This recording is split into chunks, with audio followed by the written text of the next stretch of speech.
But first up, Cardinal George Pell. He's been acquitted of child sexual abuse convictions by the High Court of Australia.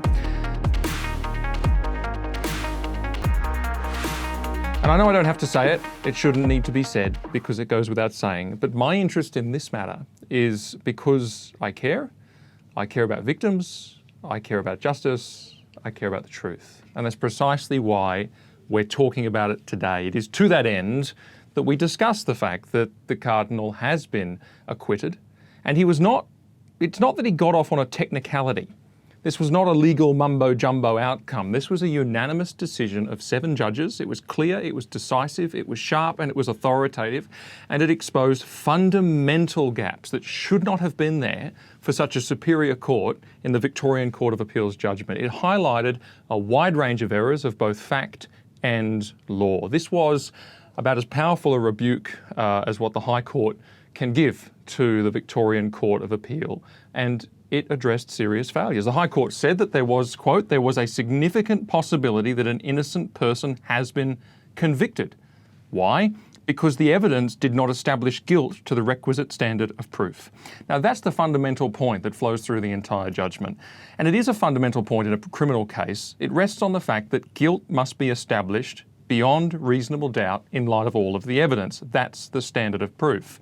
And the High Court said that the jury in this case actually must have entertained doubts in light of all of the evidence. It's a strong statement. They said that the Court of Appeal must have also entertained doubt, a big call.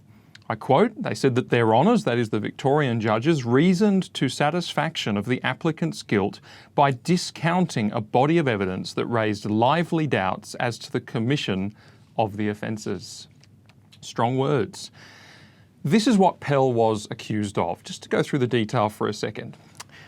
The allegations were that it was Sunday Solemn High Mass on December the 15th or December the 22nd, 1996 at St Patrick's Cathedral in Melbourne, and George Pell was the newly installed Archbishop. The Mass concluded, and the choir and the servers made their usual procession towards the front door. And at that point, Pell and his MC, Charles Portelli, would customarily stop and they would spend about 10 to 30 minutes greeting parishioners. Now, for some reason, the allegation is that on this day in question, he must have been able to break away from that or terminate it early so that he could commit the crime. But in any event, the choir and the servers, in their usual custom, processed out the front and around the side of the cathedral to the back, where they entered some rooms. The rooms have technical names, don't need to know them. A normally busy area, though, where choir, priests and others would divest, where articles of worship that were used in the Mass would be stored away and cleaned and all that kind of thing. Now, 2 choristers broke ritual and escaped from the procession, entering those rooms through another door. In the priest's sacristy, which is one of the rooms, they encountered Pell, who the allegation is raped them over a period of about 6 minutes. One of those boys was Pell's accuser. The jury found the accuser compelling in his recounting of those events, and the Court of Appeal agreed. That's why we ended up in the High Court of Australia. But the High Court was at pains to point out that the alleged victim was not the only credible witness. There was actually quite a number of credible witnesses described as honest, as compelling, as credible, and as unchallenged. And that was the important point, unchallenged.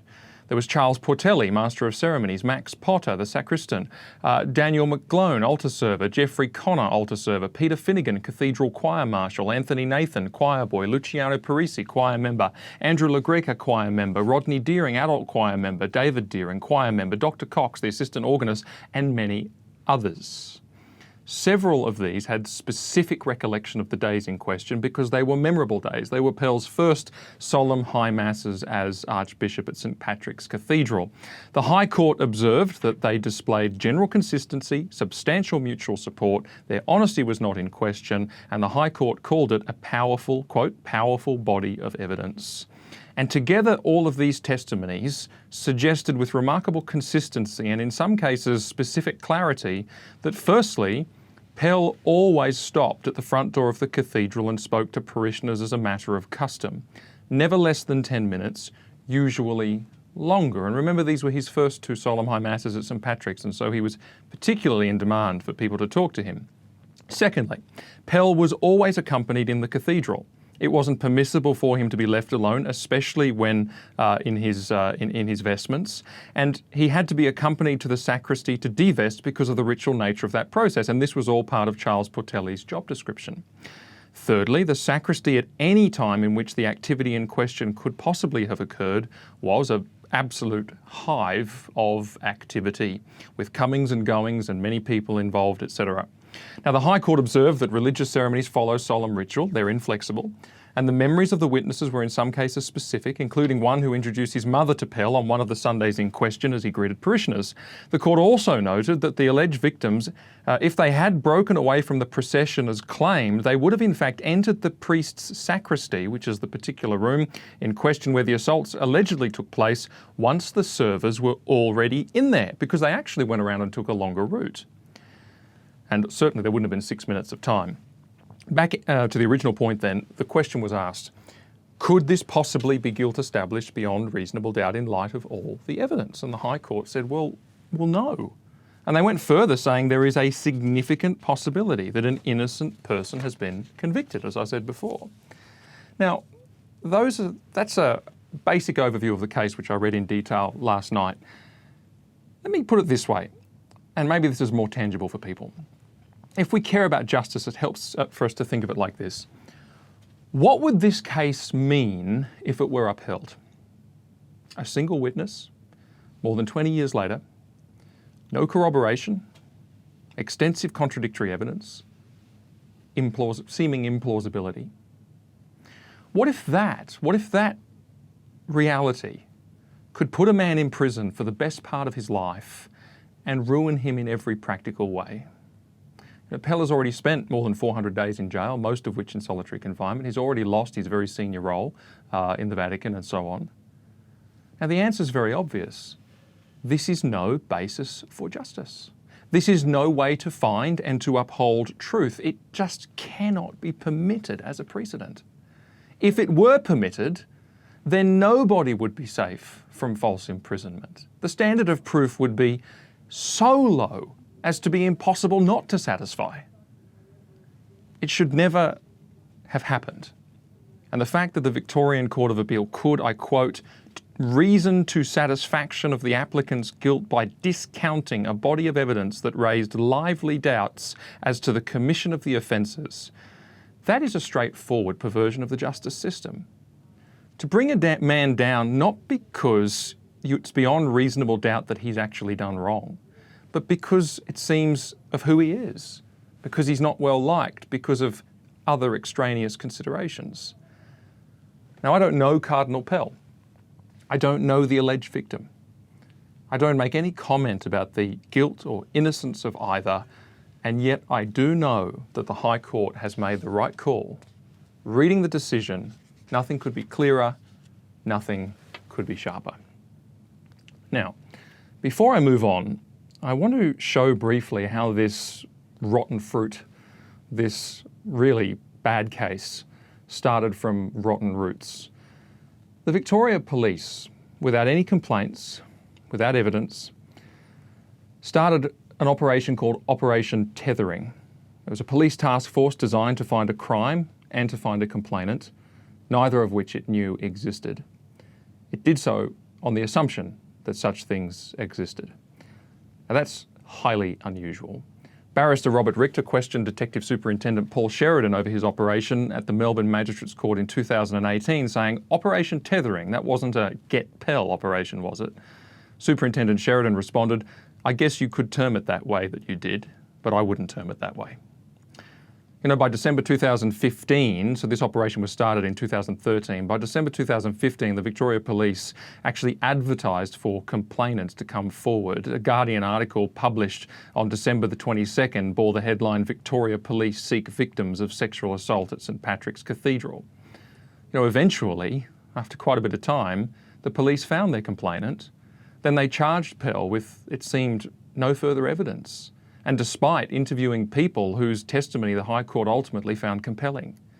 And the matters raised by those who were interviewed right at the start ended up being the matters that contributed to the High Court's findings. And the alleged victim in this case I don't know if this person is a victim of sexual abuse. They may well be.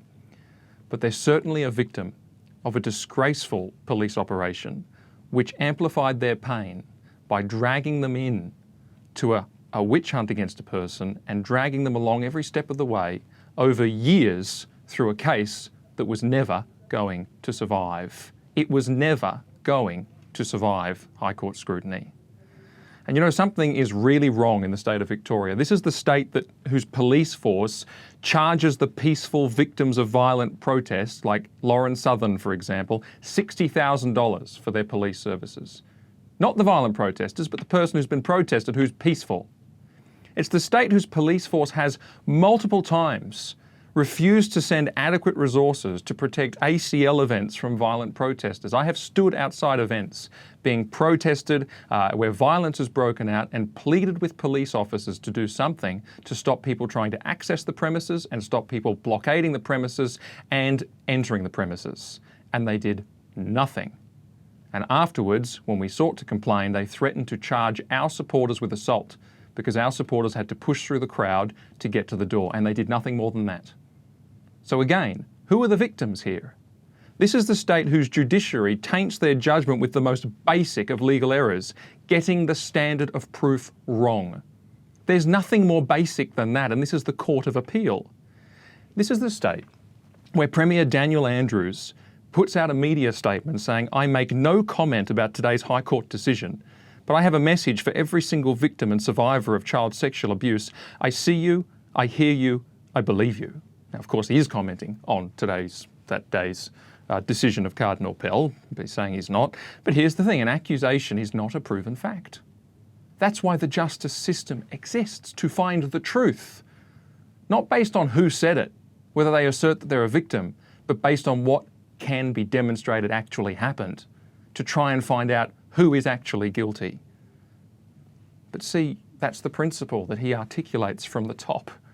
That this is about who you are, not about what you've done. Victoria is rotting from the head with a premier who is enabling a view of justice that is not based on the truth about a person's actions, but based on who they are. Lauren Southern, the guilty party, because she has right-wing opinions. ACL supporters, the guilty party, because what? Well, because we're Christians or something? They didn't do anything wrong. Cardinal Pell, guilty party. Why? Is it because he's a Catholic? What's going on? When justice is meted out based on identity and not the truth, there is no justice. Isaiah 59 says, truth has stumbled in the public squares. What's the result? Well, firstly, so righteousness cannot enter. There's no truth about what's right and wrong. And then what happens? Justice is turned back. Because, of course, if you don't have right and wrong, how on earth can you decide who's done right and who's done wrong? There's no justice. And that's what's at stake here. I mean, compare this with Cardinal Pell's own statement. It was released shortly afterwards. He said, "I hold no ill will to my accuser. I do not want my acquittal to add to the hurt and bitterness so many feel. There is certainly hurt and bitterness enough. However, my trial was not a referendum on the Catholic Church, nor a referendum on how church authorities in Australia dealt with the crime of pedophilia in the church. The point was whether I had committed these awful crimes, and I did not.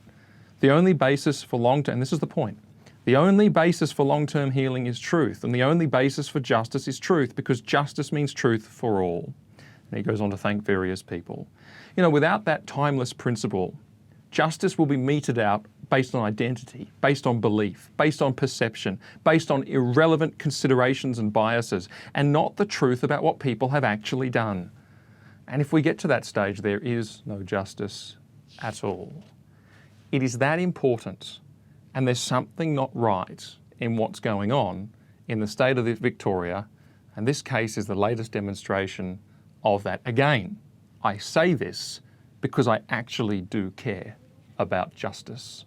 Justice for all, truth for all, whether they be accused, whether they be victims, whoever they are. Hey, one more thing. I've been looking at the metrics and I figured out something. You guys are watching the videos and not subscribing. So please help us out a great deal by hitting the like button and then hitting subscribe, hitting the bell as well so you get the notifications. It helps us out a really great deal, and you can click here to see more videos.